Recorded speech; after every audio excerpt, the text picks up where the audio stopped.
This meeting is now being recorded. All right, I'm going to call the Springfield City Council regular session to order with roll call. Mayor Van Gordon. Here. Councilor Moe. Here. Councilor Rodley. Here. Councilor Stair. Here. Councilor Woodrow. Here. And Councilor Pictionary. Here. All right, please join me for the Pledge of Allegiance.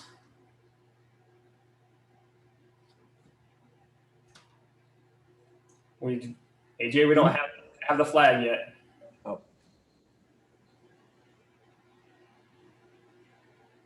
There it is. Pledge allegiance to the To the flag Flag of of the United States of America, and to the republic, the republic which it stands, one nation, under God, indivisible, with liberty and justice for all.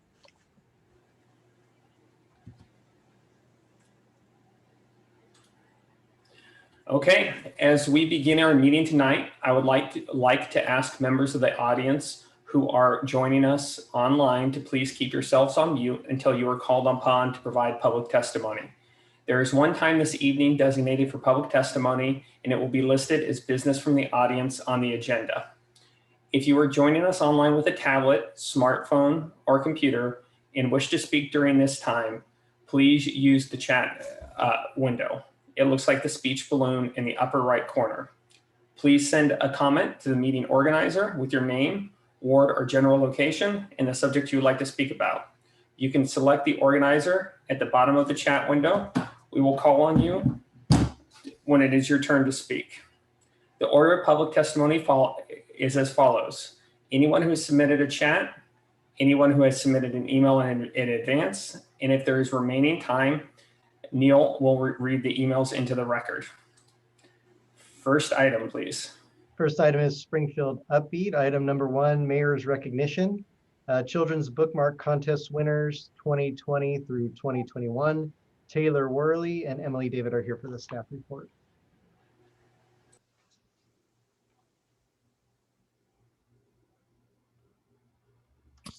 Hello, hello. Is my sound okay? All right, great. Well, thanks, Mayor, and thank you, counselors, for having us this year. As you can imagine, it's been an interesting year with our bookmark contest. So for any of those not familiar, every year for 40 years, the Springfield Public Library has hosted a bookmark contest. The theme of that contest typically is the upcoming year's summer reading program. So this year that theme was Reading Colors Your World. All about art and perspective and sharing your story and what makes you you. So this year we Mindy Linder, who is our outreach specialist, and then myself and Emily David worked to keep this tradition going even with all of the restrictions around COVID. And I'm very happy to say we got some really beautiful artwork again this year. So we just like to recognize our 14 winners. So here, let's see here. Need to share my screen so you can actually see what I'm seeing. To be able to see one exhausted red crayon and a very happy rainbow crayon. Okay, sounds like that's correct. Beautiful. So 40 years strong and a little take that COVID. So this year we'd like to recognize Luke Jordan. Luke Jordan is a longtime library patron, lifelong library patron, kindergarten at Yolanda. And this is his beautiful artwork. He's got a blue and green crayon. They are coloring their world. They are very happy and they made all of us quite happy too. So we want to say thank you to Luke. Luke, thank you so much. Great job. This is David Willis, also in kindergarten, Springfield Public Schools online. We loved David's whimsical design, so very happy reader here reading about dinosaurs, probably one of the most popular things at the library. We've got a little close-up of some of his dinosaurs there. So thank you, David. Great job. Ella Jordan, also another lifelong library patron. We see them very frequently at curbside pickup. So Reading Colors Our Minds and Our Hearts. We loved her nice clean design, all of the beautiful colors. So you can see she matches her bookmark very well. Thank you, Ella. Great work. This is Ada Willis, 2nd grade, Springfield Public Schools online. We just loved, again, so many of these are like whimsical and happy, but this just made us really happy to look at. And we loved her little read with me slogan. So Ada, good job. Thank you so much. And then Genevieve E. Martin, 4th grade at Ridgeview. We've got the rainbow for the Colors Your World, Stories Are Magic. We've got the line of books. And then we've got a close-up of her friends there sharing a book. Thank you, Genevieve. Great work. Maya Lee Oldson. Maya actually used our second option for a theme this year, which was Where Minds Grow, which is the library slogan. So we loved that she took our logo and made this beautiful rainbow design out of it. So we were, of course, partial to this design. Maya, great work. Thank you so much. Landon LaPlante, we didn't get a photo of Landon, but check out the detail on this amazing bookmark. So we've got Where Minds Grow, a tree house, we've got someone reading in a swing. This was just so incredibly detailed and wonderful, and it makes me happy every time I look at it. So the green crayon is standing in for Landon tonight. Thank you, Landon, if you're out there in the audience. Denver Klein, Denver representing our thousands of Lego fans in the area. So 5th grade at Riverbend. This is a really detailed, like this little man has technical drawing in his future. I love how clean this is. So, and he's even thinking about a little book you can see in that speech bubble there. So great work, Denver. Thank you so much. The fabulous Della Williams, she might have my favorite photo of the evening. So she even drew a little narrative. So we've got a little cherry walking along, a little frustrated, finds a book and is super happy. And the whole world is just better and filled with life after our cherry finds their book. So we thought that that kind of fits the Where Minds Grow very well. Della, great work. Thank you. Thank you. Mira McFeeters Geeting, bringing a little social justice into the Reading Colors Your World.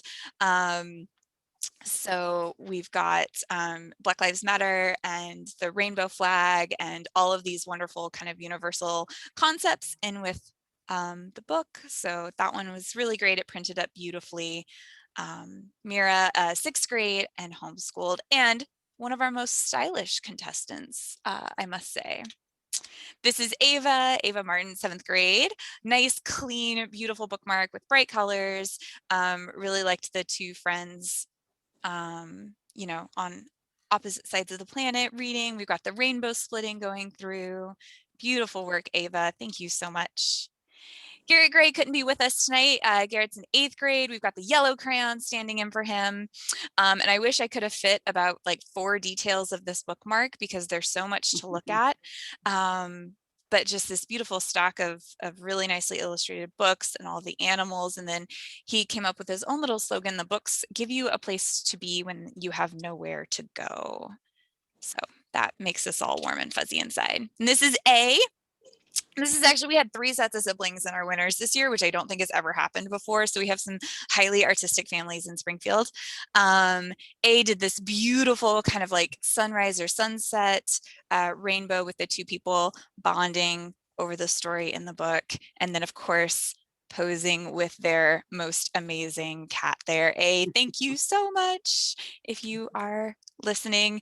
And then our last one, Madison couldn't be here, so we have the red crayon standing in for Madison, 12th grade at Destination Career Academy and Where Minds Grow. And her book, her shirt says "Fresh books are my favorite," and she went with the Where Minds Grow logo as well. So usually we would pause and we would do photographs and we would have everybody handshake and say hi, but we can't do that this year. But we know that a lot of these, you know, these kids and teens are in the attendees tonight. So I just want to say thank you so much.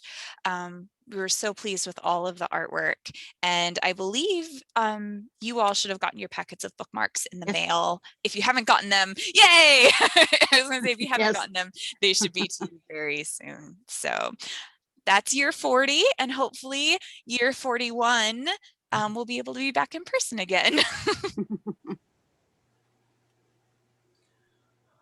Thank you. That's an amazing set of bookmarks, and I'm looking forward to them finding homes in my books because I go through a number of them a year. The twins pull them out and color on them. A wonderful imagination. Awesome. Once again, awesome. We've got some great kids in our city. We are partial to them. We're kind of fond of them. All right. Thank you all for your time. Thank you so Thank much. you. All right. Next item, AJ. All right. So I asked that we had a additional thank you be added to mayor's recognition tonight. This was on behalf of us and the rest of the council. This has really been our first opportunity to really thank one of our own and recognize Joe for his additional service through September. I wanted to just take an opportunity and read it into the record, and then I'll open it up if anybody's got any more comments. Last August, Springfield found ourselves suddenly and unexpectedly without a mayor. The position of mayor serves not only an important role in the city's leadership, but the Springfield's community as well. In these unexpected times, challenges that can bring forth exceptional leaderships. Tonight, we'd like to acknowledge and thank Ward 6 Councilor Joe Piscineri. He stepped up to guide the council to take on additional responsibilities and to help us lead at a time when we needed him most. This was no easy task, and he did it with a calm and focused leadership that allowed the business of the council to continue. This comes with experience that we've been fortunate to have while he served Springfield since 2004 with a 2-year break in between 2012 and 2014. While taking on these additional responsibilities of acting mayor, he remained dedicated to Ward 6 constituents, especially during the Holiday Farm Fire. This level of commitment to service and dedication to his community is of the highest a public servant can provide. We, the mayor and the city council, thank Councilor Piscineri for his additional service and his continued dedication to the Springfield community. Signed, well, the rest of the council. Thank you so much, Joe. Well, thank you all very much. It was very unexpected. Thank you. It was supposed to be. I'd like to say one thing. Go ahead, Marilyn. I wanted to thank Joe. I know that not only was, especially with the fires, not only was he getting out there to every morning meeting and paying attention to what was going on, but he was also paying attention to where his home was and what was happening, and coming west from those fires. So that was extra stress on top of his paying attention to what was going on with the whole emergency situation. So I appreciate that, and I appreciate his being willing to step up and give a hand out to anybody that needed it, advice wise or just update wise. And I know that his own community looked forward to his updates as well. So I would just like to personally say thank you, Joe. You stepped up and you didn't do it with anything other than just a concern and love for the city. Go ahead, Steve.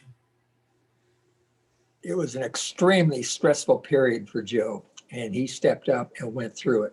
And I really admire him for that. He's been sort of a mentor to me over periods of time, and I thank him for that also. But he's been there for Springfield, and he's a great counselor. Thank you, Joe. Councilor Steer. Yeah, I chime in here. This was a perfect storm that Joe stepped into. He was not only handling the issues relevant to the virus, but also the wildfires this fall. There were a number of issues that would have been trying for somebody who had been mayor for 20 years. And the fact that Joe was able to step in and into the breach and handle all of these issues with great aplomb, and he bore the burden lightly. And I want to thank him very much for, I want to thank you, Joe, for all of your service. Thank you. Councilor Rodley.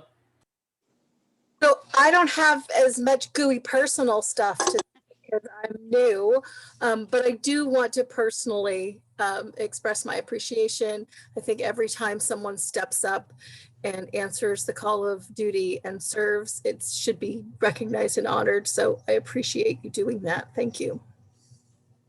Thank you, Corey, very much. Thank you so much, Joe. Next item, please. Mayor, the next item is your consent calendar.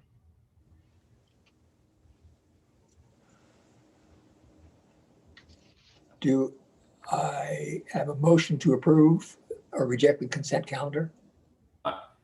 You have to do it once. Or do I do that? You do that. Okay, I'm new here, okay? I make a motion that we approve the consent calendar. Is I there- second. Moved by Counselor Moe and seconded by Counselor Woodrow. Could you call the roll, Neil? Yes, Counselor Moe, Here, I mean, yes. Counselor Rodley. Counselor Rodley, Yes, Yes. sorry, I was muted. Yes. Counselor Stair, Yes. Counselor Woodrow, Yes. and Counselor Pictionary. Yes. The motion passes. Next item, please. You have no public hearings tonight, so your next item would be business from the audience. All right. And Mayor, if you're good, I will start calling on folks. That would be great. Okay, our first speaker is Heather Milher Huerta, followed by Lauren Williams.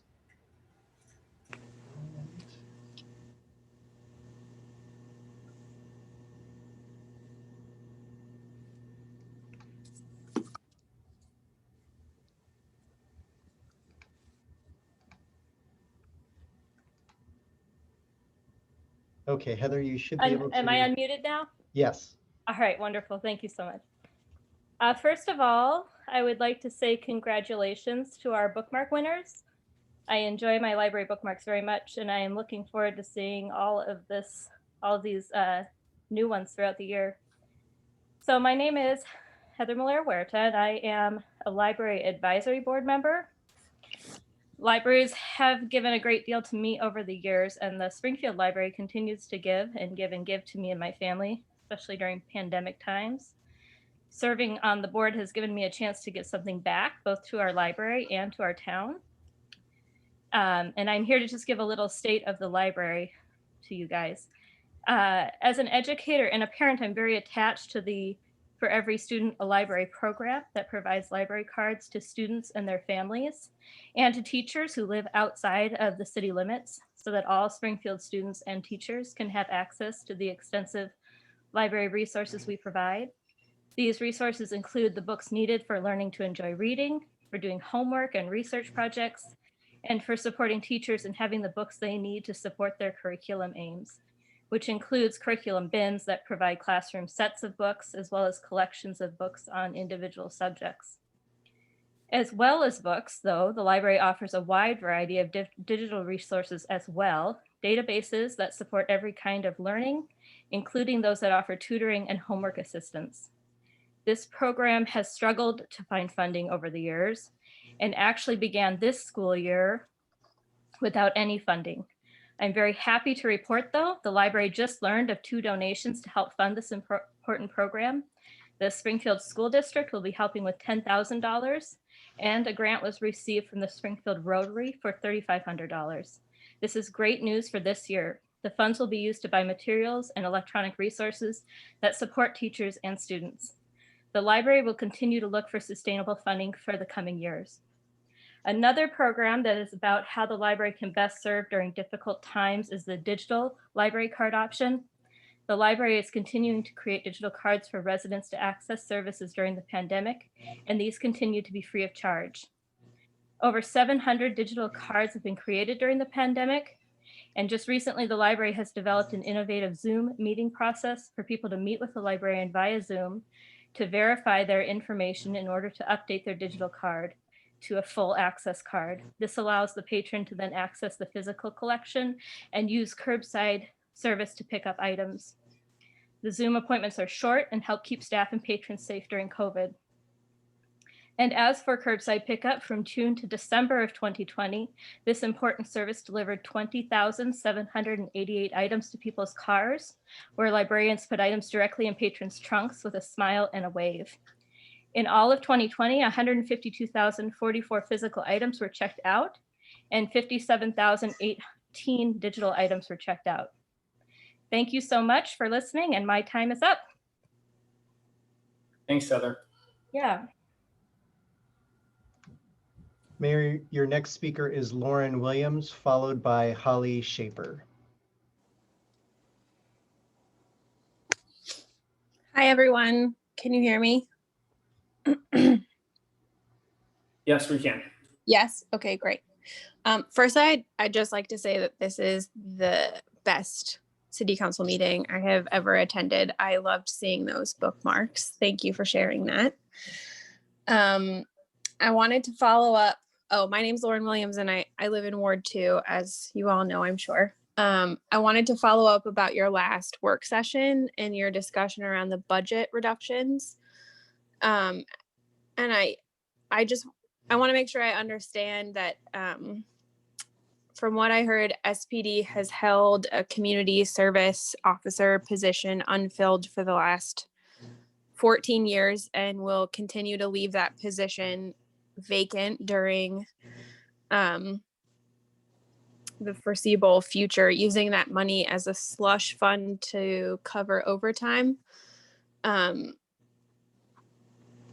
It seems like especially astonishing considering that the public has been specifically insisting on reductions and reallocation of funds from SPD to more effectively address the issues of public safety and equity. As I've looked into it, it looks like we spend $1.7 million a year on dispatch. We spend $130,000 a year on our SWAT team. We spend $410,000 a year on our K-9 unit. And these three services are readily available from other local agencies. Springfield could contract these services as needed. I would love to hear you consider and discuss the idea of collaboration with other local agencies, and specifically address, is it true that SPD has held an open position for the last 14 years not using that money for a community officer position? It just seems wild to me that that is the case. Thank you so much. I yield my time. Thank you, Lauren. Anil, I think we're ready for the next one. Your next speaker is Holly Shaper, followed by Elizabeth Utterbeck. And Holly, you should be able to unmute now. Hello, can you hear me? Yes. All right, great. Good evening. My name is Holly Shaper. I'm in Ward 2 as well. First, I wanted to mention that the chat feature is actually not available, and so you have to raise hand if you want to speak, which can be a little confusing. Second, I wanted to echo Heather and Lauren's comments about how just incredible and amazing all of the bookmarks were. It was so great to see. Really, really impressive. I love our library.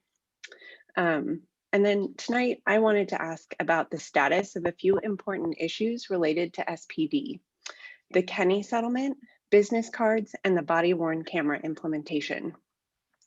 So the Kenny settlement stipulates that a comprehensive risk management assessment of the SPD be conducted, with specific items completed within 3, 6, and 12-month timeframes. Given that it has been at least 3 months since the settlement was reported to have been finalized, have these items been completed? As just a few examples, an enterprise risk management team is supposed to be developed and meet monthly. There are requirements for specific supervisory trainings, and there is a requirement for a best practice assessment for SPD and the municipal jail. So has council checked on the status of these action items that are required by order of the court from the Kenny settlement? If so, what is the status on these items? Next, in late September, council directed SPD to finalize plans that would allow officers to begin handing out business cards with every encounter. What is the status of this new practice? Also, what will the policy be for these business cards? I believe the original request was that they be handed out at the beginning of every encounter an officer has. When will SPD begin handing these business cards out? And finally, a comment about the body-worn camera delay memo from Chief Lewis dated January 8th. So almost exactly a year ago, the City Council directed SPD to implement a body worn camera program. At that time, Chief Lewis told the council that SPD had researched and would apply for a grant opportunity from the DOJ in order to partially fund the program. He also noted that the body worn camera policy had been vetted by the Springfield Police Association as part of a previous trial use of the cameras. Indeed, the body-worn camera policy appeared as an appendix in the contract agreement with SPA as early as 2017. So this current delay is troubling because it seems that there's been ample time for this policy to be created, reviewed, and submitted in order to meet DOJ funding guidelines and avoid delaying the already delayed implementation of body-worn cameras. So in advance, I want to thank you for checking in on these important issues. Thank you for taking the issues of the body-worn camera and business card delays seriously. And thank you for checking in to make sure that our city is following the legally required terms that came out of the largest settlement for police use of force in the history of the state of Oregon. Thank you. Thank you, Holly. Neil, I think we're ready for the next person. Yes, Mayor. And as Holly mentioned, this is our first night on a regular meeting on Zoom, so the raising of hand feature can work if you want to get in the queue. We're still working out a few of the kinks. So our next speaker is Elizabeth Utterback, followed by Jen Smith. Hi, this is Lizzie Utterback from Ward 3. First, I have to say the library presentation was amazing. Thank you, Librarian Taylor. I love that our youth are showing you and me what they want our city to look like. They're saying Black Lives Matter and showing us rainbows to lift up the LGBTQIA community members. And they're celebrating imagination and friendship. I hope you took this to heart, as did I. And thank you, Heather, for reminding us how important our library has been to help us during these times and all times. Getting those curbside book pickups has been a highlight for my family. I have a few questions tonight related to transparency in our city government. I think we can all agree after last month that anything to strengthen democracy should be prioritized, and transparency in government does just that.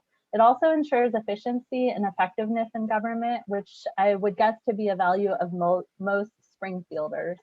My first question is about Rick Brazil's report from his investigation of SPD's use of force at the July Thurston protest. I see the report has been delayed, but when it finally is released, I would like to know how the report will be made available to the public. Then I was listening to the work session tonight about the governmental audit, and it was joked that the work was inspiring, but to me it is. Audits support transparency, and budgets are a moral document as far as I'm concerned. So anyways, the second item I want to talk to you about has to do with the budget. At last week's work session, y'all discussed adjustments for the current fiscal year, which included reductions to SPD's budget. If I did the math right, I believe the reduction is just over 1% of SPD's total budget. My point being, the money allotted to SPD could be invested more appropriately to support the community, our library. So I encourage council to increase reductions in this area. Also, during that meeting, it was mentioned that a community service officer position budgeted at $100,000 is currently vacant, which makes it an easy target for the budget adjustment. But where my concern about transparency comes into play is that if I understood correctly, the city has budgeted for this vacant position for over 14 years. I understand this was done so SPD could draw funds from the vacant position's budget to cover SPD's overtime. I'm concerned about the oversight and misuse of these funds, and I can't help to think about what an extra $100 grand a year over the last 14 years would have meant for services like our library, City Works, programs to help folks get and remain housed, emergency shelter programs. The list goes on and on. So I guess my question about this is whether it is common finance practice to budget for things that don't exist. Thank you. Thank you, Lizzie. Mayor, the next speaker is Jen Smith. And Jen, you should have your microphone unmuted. All right, great. Can you hear me? Yes. Good evening, Mayor and councilors. I did want to thank the library for coming to show us the bookmarks. I honestly, I teared up a little bit at the BLM Rainbow Design bookmark. And the thought going through my head right now is the youth will show us the way. I was going to comment about Rick Brazil's report. I had questions about if we were going to talk about it at tonight's meeting or how it was going to be distributed. But I found out shortly before this meeting that the report's going to be delayed until the end of the month. And I just wanted to understand that we understand that these are unprecedented times with COVID and remote restrictions, and with that insurrection in early January, putting even more weight into Rick's words in his report. But I also just wanted to let you know that it's on my mind, it's on many members of the community minds, and we are very much awaiting those results.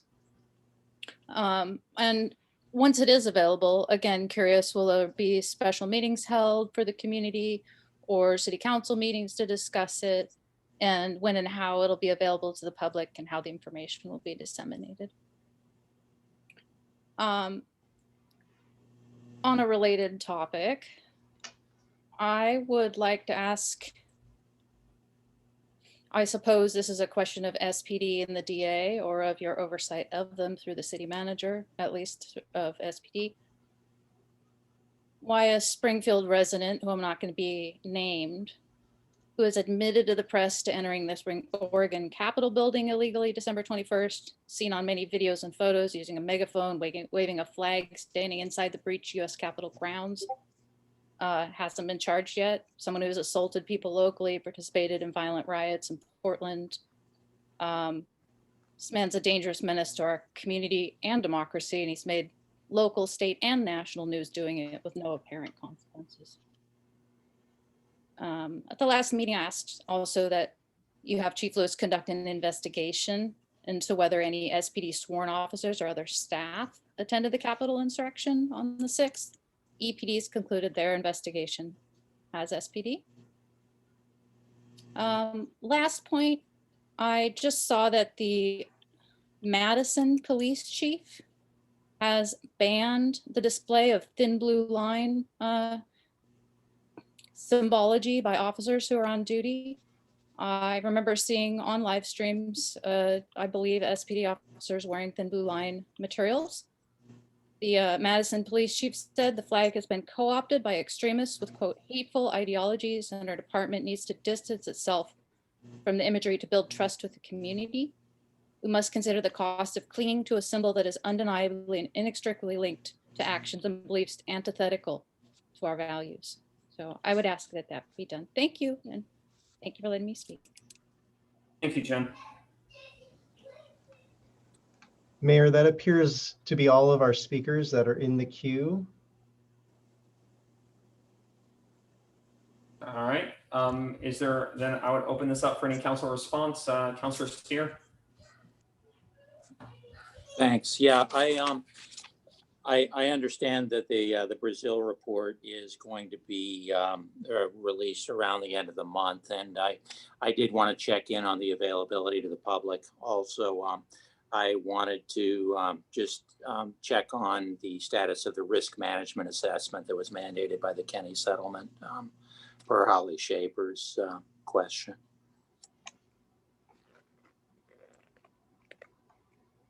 So, Councilor Stair, Mayor Van Gordon, would you like me to, this is Nancy, would you like me to address that question? Yes, that'd be great. Okay, let me come up here. Okay, so Councilor Stair, I believe your first question was regarding the Rick Brazil report and the distribution of that. So I did receive correspondence from Mr. Brazil. There's been a slight delay in the report due to some health reasons with his family, which is understandable. As far as distribution to the public, it's kind of hard for me to comment on it because I don't know what's in it yet. I want to make sure that there are no confidential elements of it. If people are providing, I'm using this as an example. Let's say somebody provides their own incident or description. Maybe I want to make sure that things are appropriately redacted if they need to be. I also want to provide an opportunity for the council to review it and read it. I don't know yet how long it will be. So that might take some time for the council to be able to read and digest before you might want to talk about it, I know, I have a feeling it will be fairly lengthy, just given the amount of materials that Mr. Brazil has reviewed on the subject. So my intent is to talk to council leadership about dissemination of this and go from there. And we can there's a number of ways we can talk about doing that, but certainly we want to have a report out to the community, and I recognize how important that is. I myself am anxious to see the findings of that report, so I empathize with what our community and our council is saying.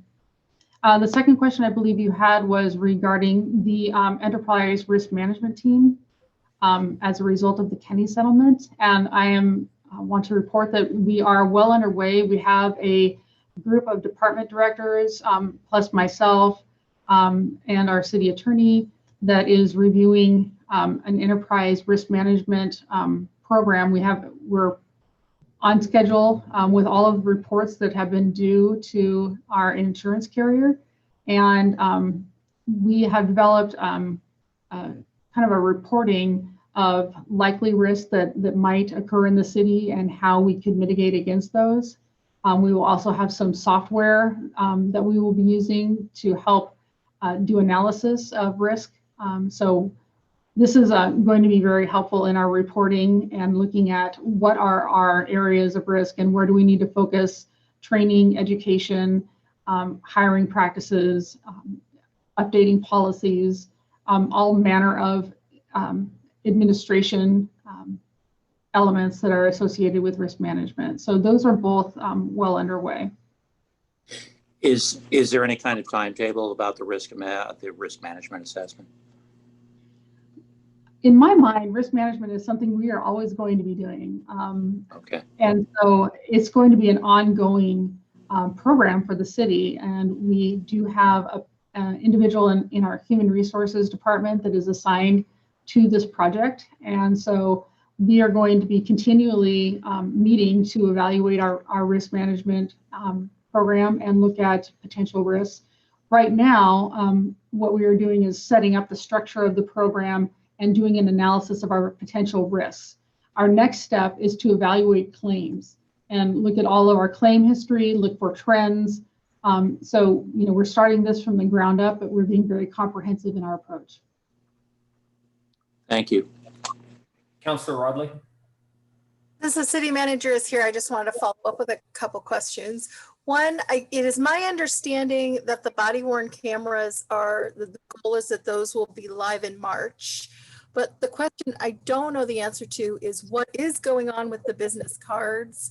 And I think that discussion happened before I got here. So I just want to put a plug in for, I'm assuming that they're going to be in both English and Spanish, but in case they're not, and they're not done, putting that out there. So do you know the ETA on those? I don't know if they've been ordered yet. The last time I spoke to Chief Lewis regarding this, and he may be in the audience, and he probably is in the audience, he might be able to answer this better than I can, but I know that the department was putting in place the policy about how to use the cards to give to the staff so that everybody was clear about their use. As far as translation, I don't know yet if they have been ordered, but we as a city do have translation services available and we can look into that. Thank you. Anything else? I'll pop down.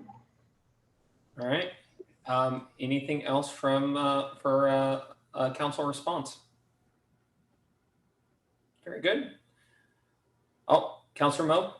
I've had several emails relating to some of the testimony from the people tonight, and I hope that those people are watching and some of those questions have been answered. So I'm real sensitive to the body cameras and the report, those issues. Those are real important. And one thing about the report, I want to remind people, some people are thinking that's going to be sort of a template or an answer to our situation. It's not. It's just going to be a report of what happened. And hopefully it'll give us some advice on how to go forward. But we still need to get together and plan on doing some changes in our place. So that's it. All right. Thank you, everybody. Next item, please. Mayor, the next item is business from the city council. And item number 1 is mayor and council committee assignments. And Mayor, that's your item. How'd that happen? All right, thank you very much. AJ, could you pull up the list of committee assignments? What I asked AJ to set this up just strictly as a quick check-in about what we're going to do over the next month. My plan is to do it when we get the new person here, whoever's the new Ward 1 counselor, to really, when they get here in March, is to really look at this holistically and, make changes and make final decisions at that point. So that would mean we as a group in February would be essentially going to all the committees that we were assigned to in the past. And we were just kind of hold down the fort until we get the new counselor here and we find out their interests and their schedule. The two changes to that would be that Councilor Piscineri has been kind enough to cover the February traveling county meeting. And then Councilor Rodley, I was going to invite to the home consortium meetings for the next couple of months so that we had 2 counselors there. With that, I will see if there are any questions.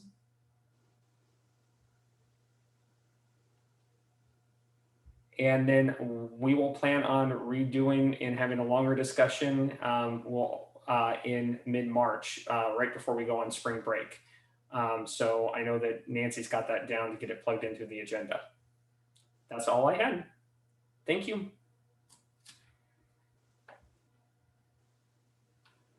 Next item.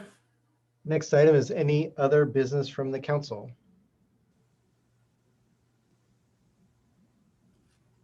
It looks like we are good. Next item, please. Any business from the city manager?